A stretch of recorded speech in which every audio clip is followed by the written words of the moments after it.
આજે મેં લઈ લીધું હવારમાં દાંતરડું જવાનું છે મારે નીરેન વાઢવા। તો જો હું આવી ગઈ છું વાડીમાં નીરેન વાઢવા।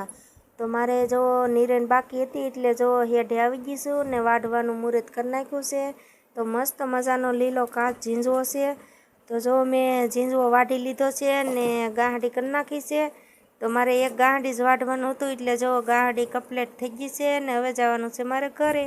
તો જો હું ગારામાંથી ગાંહડી લઈને આવું છું, ગારો બહુ છે ને પછી મારે ઘરે આવીને સોંપવાના હતા મીઠા લીમડા।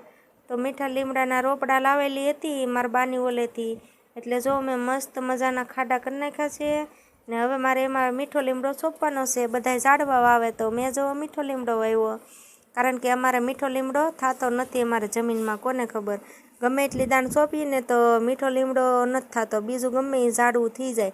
એટલે મારે 2-3 જગ્યાએ સોંપવાનું છે તો એકાદી જગ્યાએ મીઠો લીમડો થઈ જાય।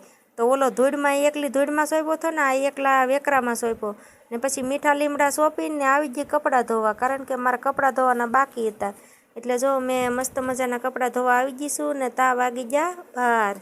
તો જો બપોરના 12 વાગી ગયા છે ને આવી ગયા અમે જમવા।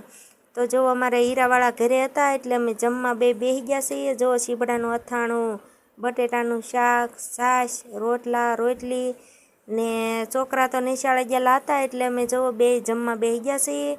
તો હાલો તમે પણ હાલો બધાય બપોરનું જમવા। તો કોણે કોણે બપોરનું જમી લીધું એ તમે જરાક કોમેન્ટમાં કહેજો ને આ મારો વિડીયો છે તમને ગમ્યો હોય તો લાઈક કરજો, કોમેન્ટ કરજો ને નવા હોય તો ફોલો કરવાનું ભૂલતા નહીં। હવે મળશું બીજા બ્લોગમાં। જય માતાજી।